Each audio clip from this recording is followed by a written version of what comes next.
बंधुओं, शास्त्रों में बड़ी महिमा है किशोरी जी के। पद्म पुराण में तो इतनी सुंदर व्याख्या है किशोरी जी के जन्मोत्सव की।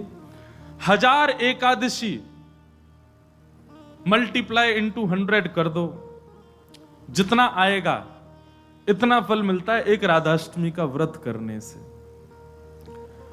अब कई लोगों के मन में भाव रहता है कि मेरे मन में भी ऐसा ही भाव रहता है कि भैया उत्सव है ठाकुर जी को, जन्माष्टमी को उत्सव है, राधाष्टमी को, तो फिर काय को हम लोग भूखे प्यासे रहें, बढ़िया माल छाने।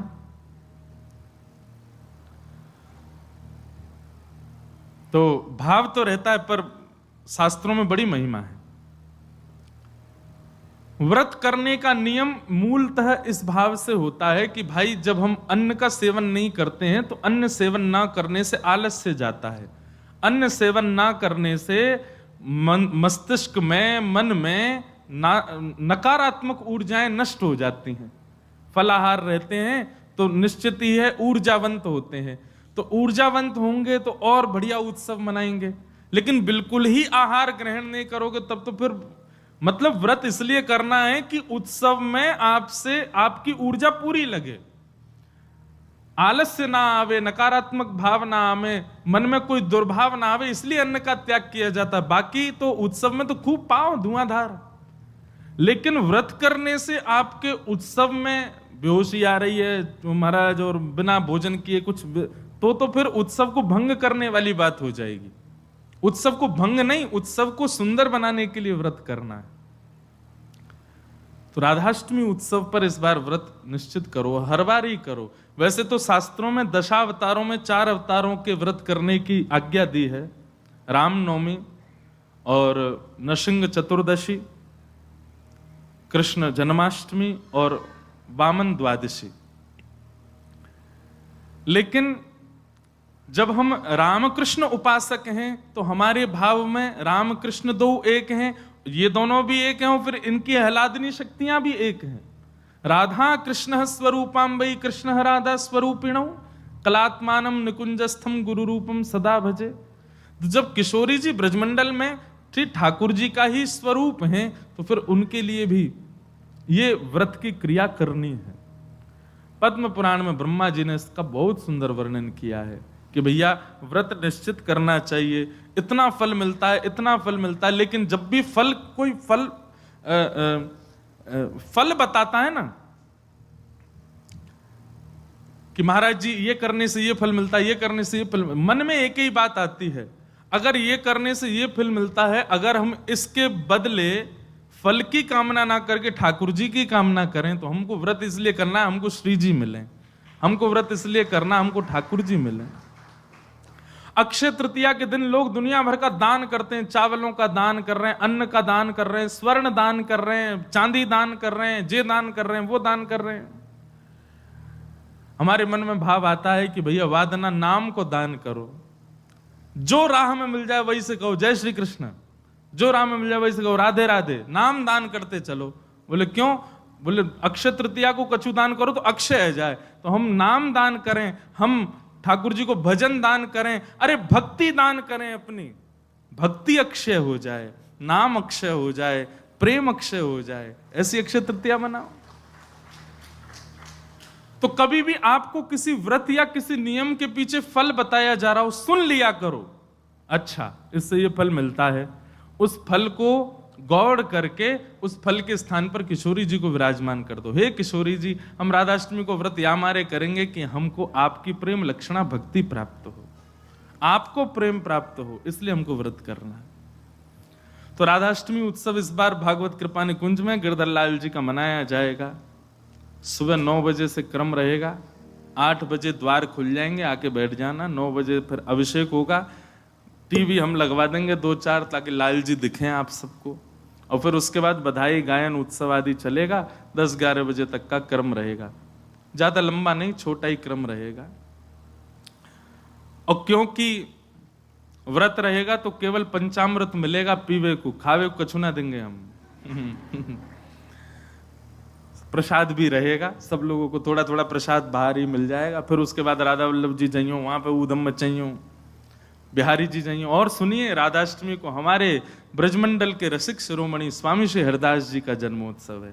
फिर तटीय स्थान जाना, तटीय स्थान जाकर के स्वामी जी महाराज को प्रणाम करके आना, वहां पर खूब निधिवन राज जाना, निधिवन में जाके स्वामी जी को प्रणाम करके आना। राधाष्टमी का उत्सव तो जन्माष्टमी से भी बड़ा होता हमारे ब्रजमंडल में।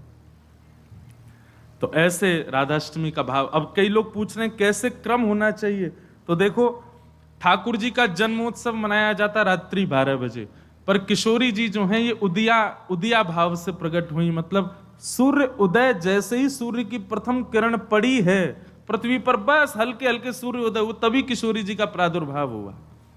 तो एक प्रकार से नेक्स्ट सुन लो, ताली बाद में बजा ले। सुबह 4:30 बजे, 4-4:30 बजे आप सबको, अगर घर में किशोरी जी विराज रही हैं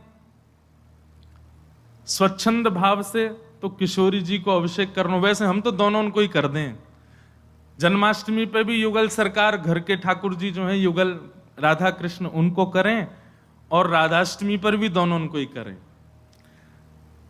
अगर घर में केवल लड्डू गोपाल विराज रहे, केवल ठाकुर जी मुरली मनोहर लाल जी विराज रहे, त्रिभंगलली ठाकुर जी, तो भी उनको अभिषेक करो। उन्हीं को ही श्री जी स्वरूपा मान करके उनको अभिषेक करो। वैसे तो नियम ऐसा है कि जन्माष्टमी और राधाष्टमी को रात्रि भर जागरण करो, रात भर उत्सव करो, रात भर नाचो गाओ, आनंद करो, किशोरी जी को प्रादुर्भाव होगा। और किशोरी जी वास्तव में शयनावस्था में हो, कमल के पुष्प ले आओ और सुंदर सुंदर कमल के पुष्पन के बीच में किशोरी जी के श्री विग्रह को विराजमान रखो, वही में ही पौढ़ाओ। क्योंकि ऐसा भाव शास्त्र में है कि कमल के मध्य से ही किशोरी जी प्रकट भई। तो कमल मध्य में किशोरी जी को विराजमान करो। घर पे ठाकुर जी हैं तो ठाकुर जी को विराजमान रखो। और प्रातः काल 4 बजे है तो महाराज शंखनाद करो, बधाई गायन करो, सुंदर घंटे घड़ियाल नगाड़े आदि बजाओ। वाक्य बाद में दीप प्रज्वलन करके किशोरी जी को प्रादुर्भाव करो। फिर वाक्य बाद पंचामृत अभिषेक करो। पंचामृत अभिषेक करवे के बाद में सुंदर किशोरी जी को श्रृंगार करो। श्रृंगार करवे के बाद भोग धराओ। भोग धरा करके फिर किशोरी जी की आरती करो। आरती करने के पश्चात फिर खूब नाचो, इतने नाचो, इतने हम तो अभी जयपुर में एक बात कह के आए, उत्सव तब तक मत मानो कि नाचते नाचते उत्सव करते करते डॉक्टर के पास नहीं जाना पड़ जाए। अगर आपको दवाई नहीं लेनी पड़ी तो समझो उत्सव मनाया ही नहीं आपने। शादी ब्याह होता है घर में, तो लड़की का जो भाई होता है या लड़की के पिताजी, लड़की के मामा, लड़की पक्ष के, लड़का वाले तो ऊधम करें, लड़की वाले इनकी कमर कसे, उनके जेब में 2-4 दवाई पड़ी रहती है, सिर दर्द की, पेट दर्द की। क्यों, हमारी तो बड़ी 3 बहनें, तो उनको पता है वो एक दवाई रखी रहेगी। क्यों, सिर दर्द हो रहा है, सो नहीं पा रहे हैं। तो तभी ब्याह माना जाता है जब पिता और भाई ये बिल्कुल श्रमित हो जाएं, तब लगता है हाँ ब्याह हुआ। श्रमित ही नहीं हुए तो क्या बात का ब्याह। ऐसे ही उत्सव में महाराज एक आनंद की बात करें, ये नहीं जबरदस्ती कि महाराज दवाई लेनी ही पड़ जाए। जब तक इतने श्रमित नहीं हो जाओ, इतने नहीं थक जाओ कि महाराज अब कुछ नहीं हो सकता हमसे, पस्त नहीं हो जाओ, तब तक नाचते ही रहो किशोरी जी के आगे, ठाकुर जी के आगे। खूब बढ़िया उत्सव करियो, खूब नाचियो, और फिर व्रत रखो पूरे दिन। किशोरी जी को खूब बढ़िया व्यंजन पवाओ, और पवा करके वो कोई को वितरण करो, कोई अपने काजे थोड़ा रख लो, दूसरे दिन जब नौमी लगे सोवा को पाओ प्रसाद रूप में। परवा दिन व्रत रखो। और भैया नहीं रुको जाए तो पालियो, चकाचक पाओ। बोले हमारी श्री जी को उत्सव है, हम तो पाएंगे तो पाओ, कोई दोष भी नहीं। व्रत ना करने से पाप नहीं लगता है, पर व्रत करने से पुण्य बहुत होता है हमको, लेकिन पुण्य की नहीं, हमको किशोरी जी की कामना है। तो इस प्रकार। और फिर एक नियम सुनो, या तो संभावना बने तो सहस्त्र कमल, 1000 कमल, और 1000 कमल की भावना नहीं बने तो 1000 कोई भी पुष्प, लेकिन सुगंधित होने चाहिए, बिना सुगंध वाले नहीं। मोगरा के हो जाएं, हार श्रृंगार के हो जाएं, गुलाब के हो जाएं, और यदि व्यवस्था बन जाए तो कमल 1000 हो जाएं। किशोरी जी के अभिषेक के बाद, आरती करने के बाद, सब आरती आदि पूजन किशोरी जी को भोग लगाने के बाद, फिर उसके बाद 1000 कमल से श्री चरणों की अर्चना करो। अब अर्चना में तो कई लोग ऐसा भाव रखेंगे कि राधा सहस्त्र नाम गाओ, राधा सहस्त्र नाम से 1000 कमल चढ़ाओ, पर हमारी भावना ऐसी, गोपाल सहस्त्र नाम से चढ़ाओ। गोपाल जी के नाम से एक एक कमल ठाकुर जी, क्योंकि भैया धन धन राधिका के चरण,